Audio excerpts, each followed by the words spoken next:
Bonjour Eddy. Bonjour. Qu'est-ce que tu viens faire là ce matin? Je vais chercher du poisson, Tu arrives d'où? du boîte. Des boîtes? Ouais, des boîtes. Toute la nuit t'as dansé? Ouais, toute la nuit. Depuis 8 heures du soir jusqu'à les 6 heures. L'heure de toutes les rencontres au marché de Papeete le dimanche. Les fêtards croisent les lèvres tôt, tous viennent chercher le poisson du petit déjeuner. Les uns sont mal réveillés, habillés à la va-vite. Les autres un peu défraîchis, sauf Ave, la belle vendeuse de Milky Way, une spécialité locale à base de coco. Ave, qui pour rien au monde ne se passerait de sa couronne. Ce sont des monettes que j'enfile une par une. Et puis ça me fait 80 fleurs pour faire une couronne. Vous l'avez faite quand cette couronne? Hier après-midi, parce qu'il faut que je les laisse dans l'eau, parce que sinon elles se fanent. C'est uniquement ce matin pour le marché. Que pour le marché, le dimanche. Comment tu les aimes habillées toi les femmes? En jean, des autres en pareo. Toi tu préfères quoi, le jean ou le pareo? Le pareo, Pourquoi? c'est facile à draguer, quoi. C'est plus facile à enlever? Bien sûr, et c'est facile aussi à enlever en pareo parce que le jean, c'est un peu long.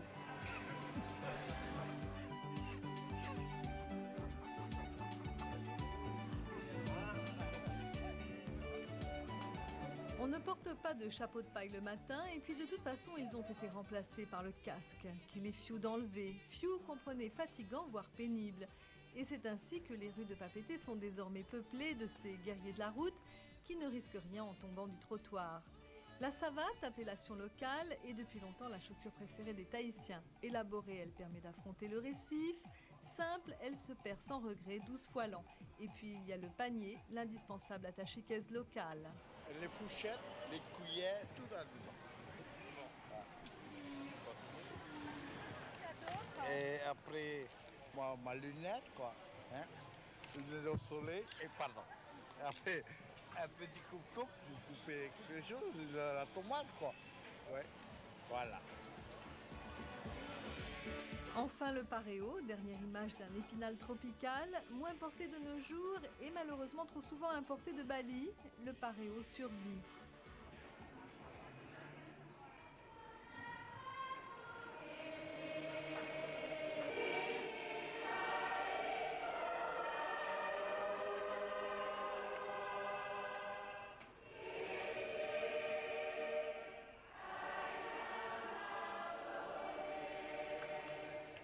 Les courses ont été faites, le repas du dimanche cuit doucement, c'est l'heure du culte puisque la majorité des Tahitiens sont protestants.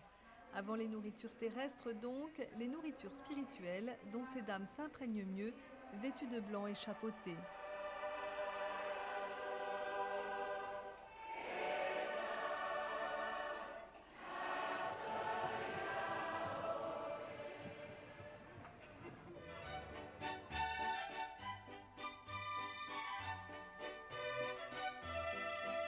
Pourtant, ce n'est pas à Papeete que les fidèles sont les plus créatives, mais dans l'archipel des Australes. Là-bas, au sud, ces dames se déchaînent et laissent leur imagination concevoir des jardins suspendus et d'improbables papillons en hommage à Dieu. Parées de dentelles aériennes, les dames de Rurutu se pressent au temple comme un essaim de jeunes mariés. Quant au chapeau, plus son tressage est fin, plus il est précieux. Ceux des Australes sont devenus les plus recherchés. Tout est blanc, les couleurs reviendront plus tard, à l'heure de la fête. Les dames de Rurutu arboreront alors fièrement celles de leur district. Vous voyez, je peux déjà mettre, je vais essayer pour voir. Il ne faut pas aussi, le dernier jour, il y a quelque chose qui cloche, alors c'est le moment où j'en mets maintenant de bien faire. Hein. Après, il faut choisir les bijoux qui vont avec et le chapeau qui vont avec. Paré Walker, mémoire de l'île et écrivain, succombe elle aussi chaque dimanche à ses fièvres coquettes. Là, alors c'est ça, c'est ma robe. Je vais chercher mon chapeau. Je vais aller avec cette robe-là.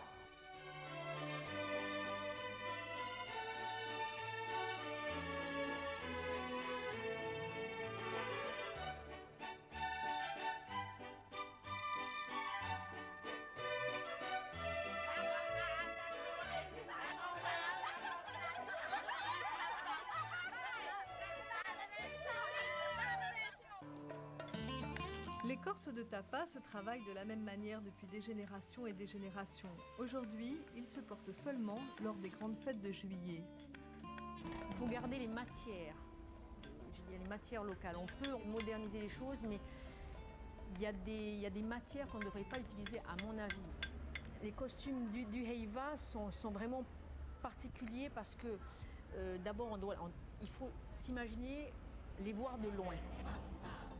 Eux, quand ils les confectionnent, ils sont tout prêts, mais je veux dire, il faut déjà anticiper, se dire, bon, je confectionne ça de loin, quand il va y avoir une masse, il va y avoir cette vague de couleurs. Donc il faut vraiment avoir, je veux dire, ce sont des génies, des magiciens qui font ça.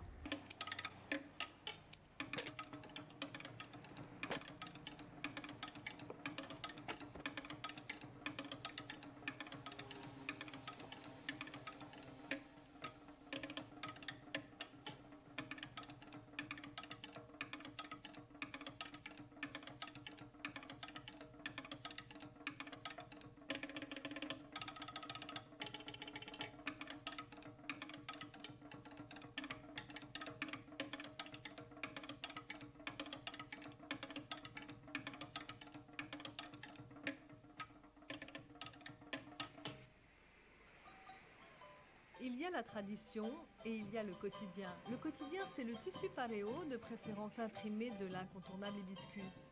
Ici, chez Vénus, de nouveaux motifs arrivent chaque semaine de l'étranger. Ils ont été dessinés pour la clientèle locale, avide de nouveautés. Pourquoi tu le mets?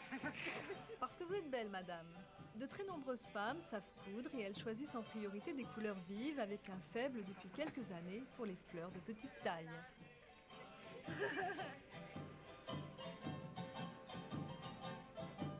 Timéry porte une robe de Marie Ayou, petit bout de femme, mais grande couturière qui a fondé sa maison en 1947.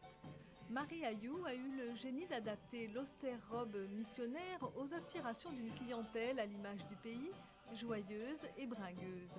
Aussitôt conçue, aussitôt cousue, Marie a marié la dentelle au paréo, une association que les élégantes du tout-papété portent avec un chic qui doit tout au bonheur de séjourner sous d'aimables latitudes. Il y a la joie de vivre qui va avec aussi. Donc c'est vrai qu'on la trouve rarement ailleurs.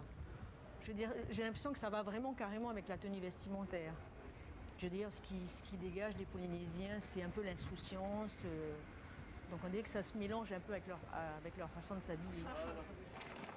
Poussés par cette joie de vivre communicative, les stylistes locaux n'en sont que plus créatifs. Notre Miss Tahiti porte ici une robe paréo plastifiée. Mais avec ça, par contre, c'est un peu rigide. Hein. Ça fait pas C'est lourd lourd avec avec ça. Parfait. Comme ça, sinon, un peu même, Un peu excuse-moi, hein, voilà, un peu comme ça. Hein? Voilà.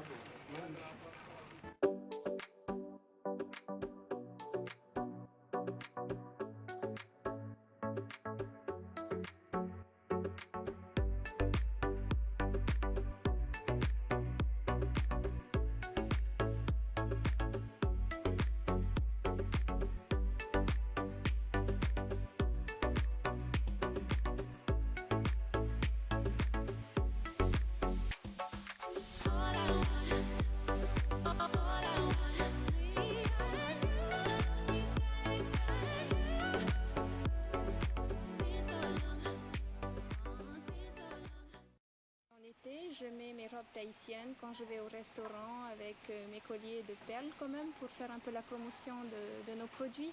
Et c'est vrai que je ne passe pas inaperçu parce que c'est très fleuri, c'est très gai et ça n'a rien à voir avec ce que les gens portent dans les Hamptons par exemple. Souvent on m'arrête, on me demande d'où viennent mes colliers, mes robes et bon, je dis que ça vient de chez moi. À New York, où elle vit désormais, Mareva, Miss France en 91, exporte une petite touche polynésienne qu'une autre Mareva cultive aussi à Paris. Tahiti, déjà, le nom de Tahiti en lui-même attire énormément. C'est une destination de rêve, donc tout de suite, Tahiti, on va regarder la fille, on va regarder qui est Miss Tahiti. Et il faut vraiment qu'elle soit très très moche pour que les gens ne l'apprécient pas. Le fait de porter une fleur à l'oreille, d'avoir des vêtements colorés, d'avoir un joli sourire, de faire dégager par le visage ou par les yeux, d'avoir des expressions très douces ou je sais faire se sortir du soleil à travers sa personnalité. Je pense que ça joue beaucoup.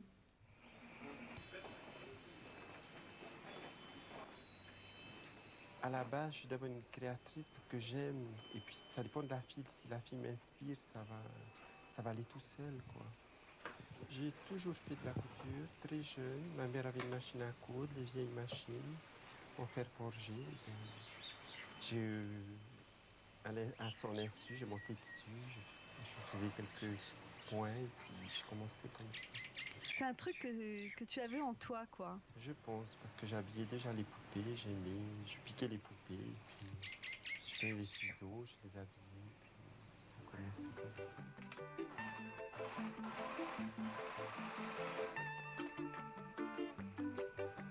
Je ne t'aime plus, mon amour, je ne t'aime plus tous les jours.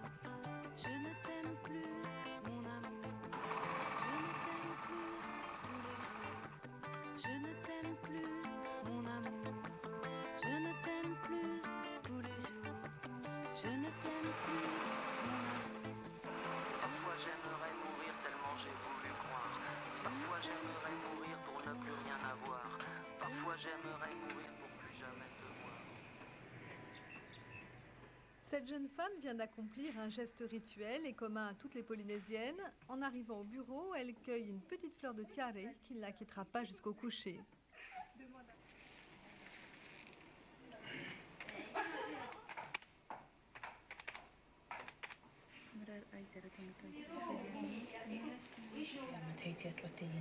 Stella présente le journal télévisé en langue tahitienne. Dans la journée, elle porte des vêtements européens, plus pratiques en reportage ou pour préparer les plateaux du soir.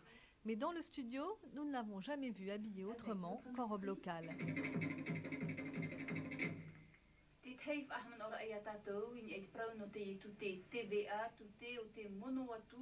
C'est un peu mon identité à moi, dans ma vie professionnelle, bien sûr. C'est honorer la Polynésie, c'est un peu définir le prestige de l'élégance polynésienne. Tu te sens plus tahitienne comme ça encore avec ces robes et puis cette petite fleur? Exactement, je suis d'origine tahitienne et présenter le Viet Tahiti, je me sens mieux en étant habillée ainsi.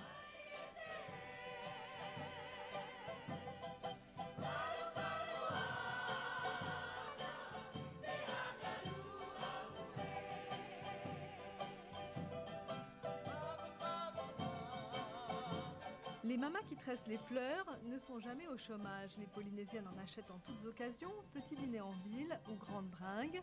Une Polynésienne qui se respecte sort rarement sans sa couronne. C'est plus qu'une tradition, c'est une coutume, encore bien ancrée, qui contribue à cette image mythique de la vainée.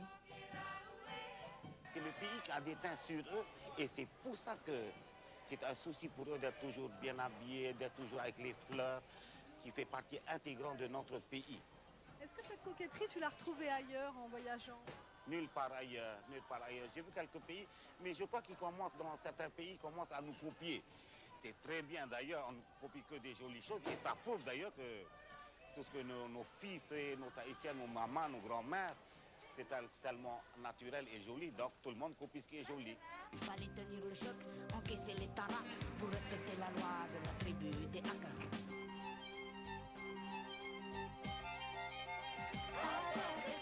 Quand on veut vraiment s'habiller local décontracté, impossible d'ignorer les petites boutiques situées autour du marché. De véritables cavernes d'Ali Baba où le meilleur côtoie le pire. Chemise à jabot, pantalon de tergale, on y chine des curiosités à faire pâlir tous les magasins Tati de la planète.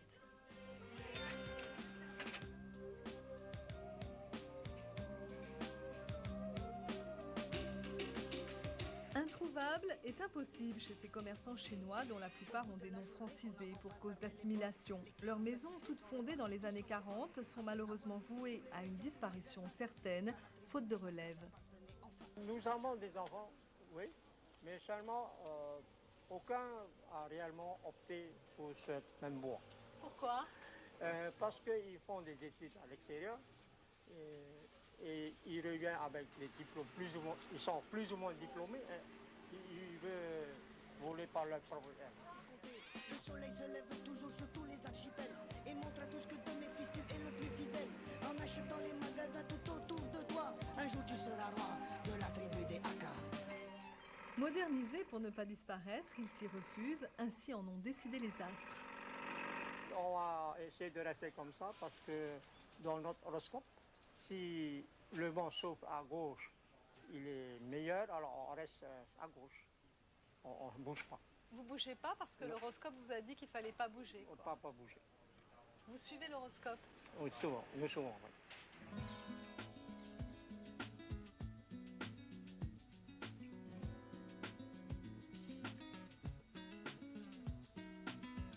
Dans les districts, les gens se préoccupent moins de leur apparence. Le temps passe plus lentement, dans une ambiance paisible, point besoin de paraître pour exister, le paréo reste le vêtement quotidien. L'après-midi, les enfants vont à la rivière, ils aiment les shorts larges et les t-shirts couvrants qui accompagnent leur grande pudeur.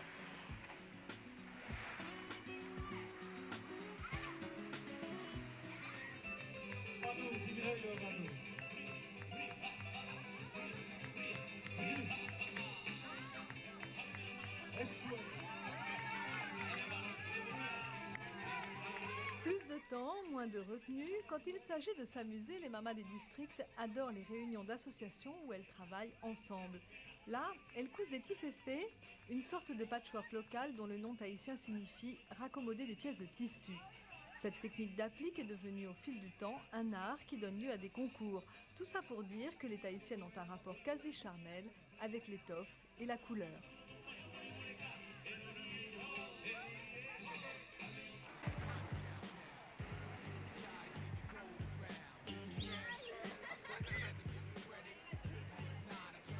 Oversizée, la tribu des ados a choisi son camp. Les jeunes Polynésiens succombent au look des gangs américains et voient la vie en grand et en large. C'est, paraît-il, pour être plus à l'aise sur un skate. Mais il ne suffit pas de prendre un pantalon 8 tailles au-dessus. Cette mode a ses codes et surtout ses marques. Fox, à l'effigie du renard, SMP, qui véhicule une charmante devise, Sex, Money and Power, et surtout Menace, en anglais dans le texte, mais en français c'est mieux.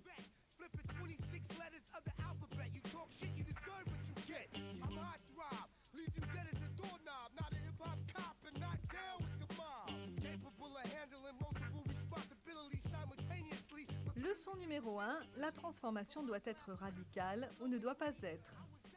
Leçon numéro 2, plus c'est large, mieux c'est. Enfin, leçon numéro 3, soyez convaincants, les parents payent, même quand ils ne sont pas vraiment chauds.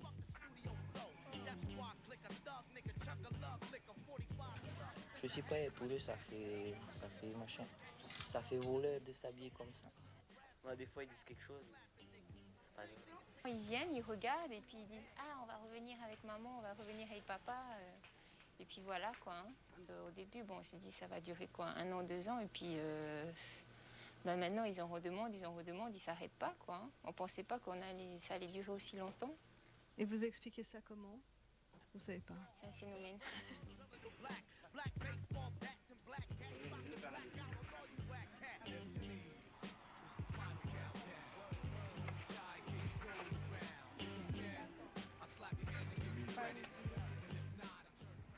Les jeunes consomment, mais leurs aînés ont eu eux aussi leur heure de gloire avec le look Fedayeen qui, il n'y a pas si longtemps, a attiré une dizaine de télévisions du monde entier.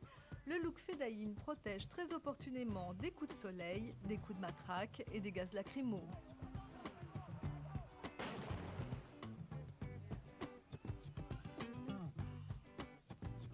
Depuis les fleurons repoussés, les créatifs imaginent de nouveaux semis sur de nouveaux tissus.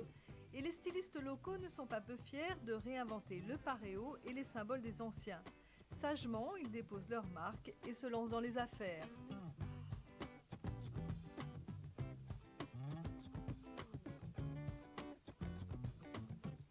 On a créé un nouveau look, un nouveau design local qui concurrence un petit peu, beaucoup l'influence américaine qu'on a ici. Un petit peu seulement, car les grandes marques américaines ont débarqué il y a une dizaine d'années avec d'irrésistibles accessoires de surf et possèdent aujourd'hui les plus beaux magasins de la ville.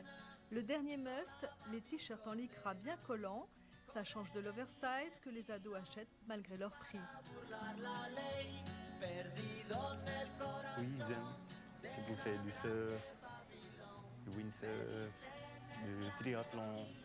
Ça sert à garder le corps chaud, au chaud, et ça supporte le moulon. Et nous voici plongés au cœur de la Mecque, de la tribu du surf. Attention, ici tout est beau, cher et vous permettra de vous pavaner sur la plage sans passer pour un plouc.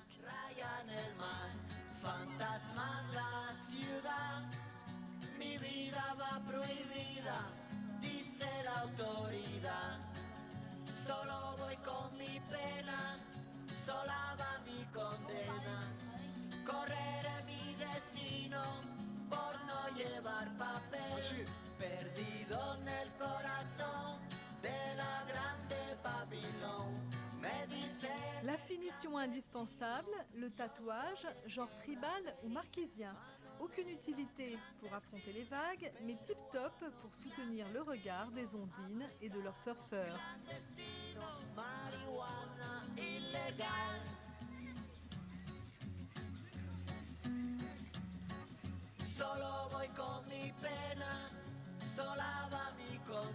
Oui, mais voilà, la mondialisation étant ce qu'elle est, ce qui fait le charme de la tribu des surfeurs polynésiens est récupéré par les billabongs, surfriders et autres rusty.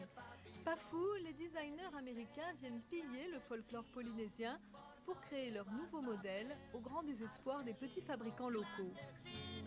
De plus en plus, toutes les grandes marques elles commencent à venir piocher dans tout ce qui est culture polynésienne ou tout dans le bassin pacifique. C'est-à-dire les fleurs, les tatouages. Les fleurs, les tatouages et tout ce qui s'ensuit. On vient vous piquer des idées. Ah ouais, ouais. Ils se gênent plus. Maintenant, ils viennent, ils achètent les dessins, ils achètent les livres sur les tatouages. Ils viennent voir des dessinateurs ici pour leur faire leurs dessins.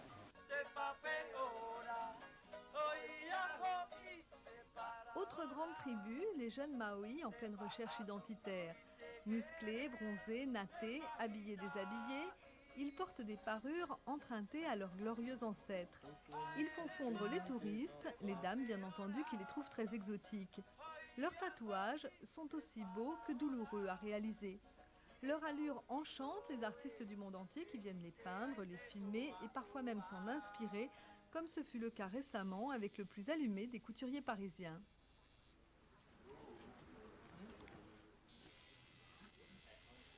Ce sont des véritables œuvres d'art. C'est-à-dire que le corps devient un tableau ou devient quelque chose d'autre. On peut utiliser son corps comme une œuvre d'art, pourquoi pas.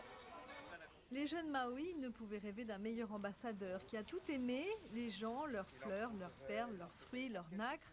Le vrai chic tahitien, en somme, compris en quelques heures et réinventé en quelques jours. Les perles. Les perles, on va dire. Et là, évidemment, il y a la nacre avec les perles, donc on va faire des sautoirs et des colliers. Il y a aussi des graines, des matières aussi qui valent pas cher, qui sont très belles, des graines qui ont des couleurs et une spécificité, un volume qui est très beau, et donc je vais utiliser. Faire venir un grand monsieur comme Jean-Paul Gaultier à Tahiti, c'est attirer le regard, de l'extérieur vers nous, et puis c'est laisser ce grand monsieur de la mode utiliser nos matières avec un œil totalement différent. Et ça, c'est intéressant parce qu'on en a besoin. Moi, j'ai vu ce défilé de mode, la façon dont il a utilisé les nacres, les matières. Et c'est intéressant parce que ça fait évoluer. Et de toute façon, la mode, c'est copier les gens. Très rares sont ceux qui inventent vraiment quelque chose. Mais tant qu'à copier, il vaut mieux copier les meilleurs.